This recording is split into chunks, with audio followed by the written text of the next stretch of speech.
የማዳሟ እህት ሰራተኛዋ ልትገላት መርዝ ውሃ ውስጥ ጨምራ ጠጪ ስትላት ከዛ አንደኛዋ ሸቃሊት አይታ እንዳጠጪ ውሃውን የሆነ ነገር አርጋበታለች ብላ ከልክላት ከሞት አተረፈቻት። ምክንያቱም ምንድነው ለምንድን እንደዚህ ያደረገቻት የሚለውን ነገር በዛሬው ቪዲዮ የምናየው አንደኛው ጉዳዩ።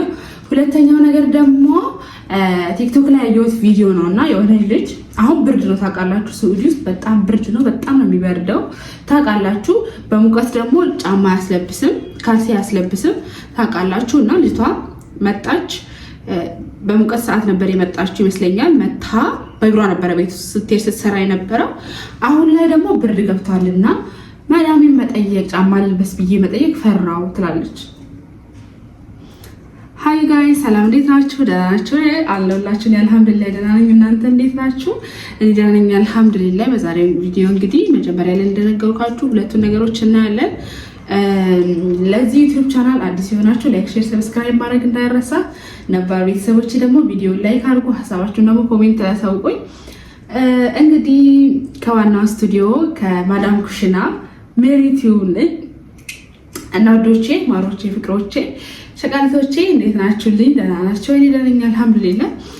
ዛሬ እንግዲህ የምናየው መጀመሪያ ጉዳይ ልጠፋ በር ላይ ከማዳሟ እህት ጋር ተጣልታ ልጠፋ በር ላይ ያዟት። ማዳሟ ሌላ ሀገር ተሳፈረች። ልጅቷ ዱባይ ነው የምትሰራው። ታውቃላችሁ ዱባይ ውስጥ በጣም ብዙ ልጆች ሆኖ አንድ ቤት ውስጥ የሚሰሩት። ማዳሟ ሌላ ሀገር ተሳፈረች። ሌላ ሀገር በምትሳፈርበት ሰዓት የራሷን ሰራተኛ እህቷ ጋር አስቀምጣ ሄደች ማለት ነው። እዛ አስቀምጣት በምትሄድበት ሰዓት ከእህቷ ጋር ማለት ነው እዚች የማዳሟ እህት ጋር ነው ያስቀመጠችው። ከዛ ከእህቷ ጋር ተጣሉ።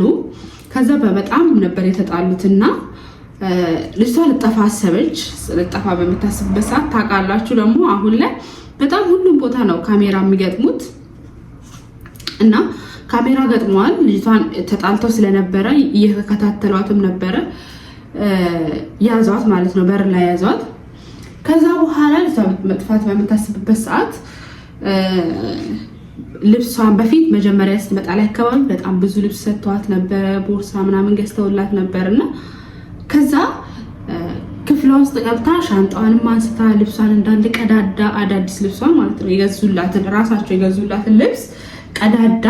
ከዛ ሻንጣውን በሁለተኛው ቀን ክፍሏ ትመልሰዋለች። ልጅቷ ሻንጣውን ከፍታ ስታይ ሻንጣው ልብሱ እንዳለ ተቀዳዳው፣ ልብሱ እንዳለ መነጫጭቀዋለች ማለት እንዳይለበስ አድርገው ማለት ነው በጣጠሰችውና ምንም አላደረገችም። ምን ታደርጋለች? ምንም ማድረግ ማትችልበት ቦታ ላይ ስለሆነች ተወችው፣ ዝም አለች። ከዛ በኋላ ደግሞ ልጅቷን እኔ ልትገላት ይሁን ምን ልታረግ ይሁን አላሁ አለም፣ ግን ልጅቷ ብዙ ሰራተኛ ስለሆነ እንዳልኳችሁ እዛ ቤት ውስጥ ያሉት ልጅቷ ስራውን እየሰራች ነው። ተጣልተዋል፣ ግን ያው መዳም አስቀምጣ እየጠበቀች ነው።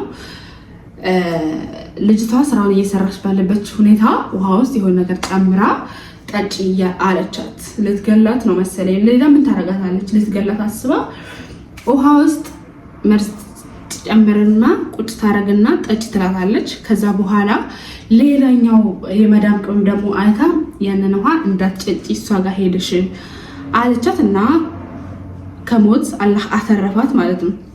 እና ወዶቼ፣ ማሮቼ፣ ፍቅሮቼ በተለይ መጀመሪያ አካባቢ ስትመጡ እነሱ ጥሩ ሆኑላችሁ። እነሱ በቃ የሆነ እናንተ ከምታስቡት በላይ አይነት ሰዎች መልካም ምንም አይነት መልካም ሰዎች እንኳን ቢሆንላችሁ እንዳትሸወዱ፣ ራሳችሁ እነሱ ላይ እንዳትጥሉ። ይሆናል አይደለ? በቃ ጥሩ ሰዎች ናቸው፣ እንደዚህ አይነት ሰዎች ናቸው ምናምን ብላችሁ ራሳችሁ እነሱ ላይ እንዳትጥሉ በተአምር ማለት ነው። እና ከዛ በተረፈ ደግሞ ስትጣሉ በቃ የማይስማማችሁ አይነት ቤት እንኳን ከሆነ የማይስማማችሁ አይነት ቤት የማያዛልቃችሁ አይነት ቤት እንኳን ከሆነ በቃ ግብግብ ውስጥ አትግቡ። አያስፈልግም። መጥፋት የምትፈልጉ ከሆነ የሚያስጠፋችሁ ሰው ካለ ግብግብ ውስጥ ሳትገቡ፣ አልተስማማችሁም፣ ቤቱ መስራት አትፈልጉ፣ ጥፉ። እንደዛ ይቻላል። ግን ገና ለገና ተበሳት እነሱ ታውቃላችሁ፣ እነሱ ብዙ ጥሯቸው አይወራም። በእርግጥ ጥሩ ሰዎች አሉ፣ ግን ጥሯቸው አብዛኛው ጊዜ አይወራም። መጥፎነታቸው በጣም የላቀ ስለሆነ ማለት ነው። እና እናንተ ለመጥፋት ስታስቡ ስትጣሉ ምንም ነገር ሳትናገሩ ደብዛችሁን አጥፍታችሁ ዝም ብላችሁ ነው መጥፋት ያለባችሁ እንጂ ገና ለገና ከነሱ ስለተጣላችሁ ሮጬ አመልጣለሁ ሮጬ እንደዛ ሆናለሁ የሚባል ነገር የለም። ምክንያቱም አንዴ እነሱ ከተጣላችሁ በጣም ስለሚከታተሏችሁ ማለት ነው። እና እሷ ምን ሆነች? ጠፋለሁ ብላ ልክ ከበር እንደወጣች ነው እየተከታተሏት ነው፣ እያዩት ነው። ልጅቷ ኦልሬዲ ተጣልተዋል ስለሆነ እንደዛ ታደርጋለች ብለው አስበዋል። ከዛ እየተከታተሏት ስለነበረ ያዟት ማለት ነው። ወዲያው ከበር እንደተሻገረች ወዲያው ያዟት ማለት ነው። እና በደንብ ጥንቃቄ አድርጉ ለምታደርጉት ነገር እና ደግሞ ትዕግስት ይኖራችሁ። ብትጣሉ እንኳን ለመጥፋት ብታስቡ ከዛ ቤት ለመውጣት ብታስቡ እንኳን በሰከነ መንገድ ቢሆን ጥሩ ነው እላለሁ። ውዶቼ፣ ማሮቼ፣ ፍቅሮቼ ትዕግስት ይኖራችሁ ግዴታ ነው። አረብ ሀገር ስትኖሩ ግዴታ ነው ትዕግስተኛ መሆን ማለት ነው። ምርጫ ሳይሆን ግዴታ ነው። እና ሁለተኛው ነገር ደግሞ ቪዲዮውን እዚህ ጋር ስሙት እስቲ። ሰላም እንዴት ናችሁ? እኔ ያለው ክብሩ ይስፋ። ባለፈው ጫማ ልበሺ እያለችው ነበረ። አሁን ብርድ ስለሆነ ቦታው ቀዝቃዛ ነው አይሆንም ስትሉኝ ነበር። አሁን አስቤያለሁ እኮ ግን መጀመሪያ ስመጣ ፍሬሽ ስለሆንኩ ባዶ እግሬ ነበር መሄድ ጀመርኩትና አሁን እንዴ ብዬ ልንገራት ያዘኝ ፈራሁ። እግዚአብሔርን ብታዩ ማለት ነው እግሬን ባታያኩ ተሰነጣጥቋል። መልበስ እፈልጋለሁ። ውስጥ ብርድ ነው። በዛ ላይ ደግሞ እኮ ማለት ነው ቢያንስ ቤቱን እንኳን ስታጥቡ ማለት ነው ቤቱን እንኳን ስታጥቡ ጫማ ልበሱ። ወላሂ ጫማ ልበሱ ቤቱን እንኳን ስታጥቡ። እነሱ ታውቃላችሁ፣ በጣም አልነግራችሁም መቼም በጣም ብዙ አይነት ሳሙና ነው የሚጠቀሙት። በዛ ላይ የነሱ ሳሙና በጣም ዳንጀረስ የሆኑ ብዙ አይነት ሳሙና ስለሆነ በጣም ዳንጀረስ ነው። እግራችሁን ሊጎዳ ይችላል። አሁን ላይ ምንም ነገር አይታወቃችሁም። አሁን ላይ የመጣችሁበት ሁኔታ አለ፣ እንዴት እንደመጣችሁ አለ። በጣም በጭንቀት ውስጥ ስትሆኑና ስትመጡ፣ በውጥረት ውስጥ ስትሆኑና ስትመጡ እናንተ የሚታያችሁ ነገር መስራትና መስራት ብቻ ስለሆነ የሚመጣው ጉዳት ከዛ ከቆይታ በኋላ የሚመጣው ጉዳት የሚመጣው ተጽዕኖ አይታያችሁም። እና መጀመሪያ ላይ ስትመጡ ቤቱን ስታጥቡ ምንም ነገር በተለይ ሽንት ቤት ስታጥቡ ቤትም ስታጥቡ ጫማ ልበሱ።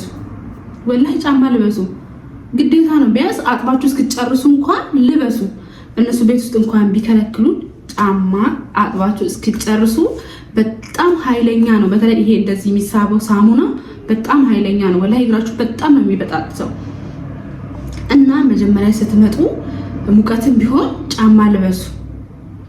እና ከተቻለ ከኢትዮጵያ አዲስ ለሚመጡ ልጆች ምናምን ንገሯቸው። ማለት እንደዚህ ቀለል ያለ ጫማ ቤት ውስጥ የሚለበስ ጫማ ገዝተው እንዲመጡ ማለት ነው። ቤቱን የማያቆሽሽ ስትለብሱ የማይከብዳችሁ ምናምን አይነት ጫማ ገዝታችሁ ብትመጡ ባይነኝ፣ አዲስ ለሚመጡ ልጆች ማለት ነው።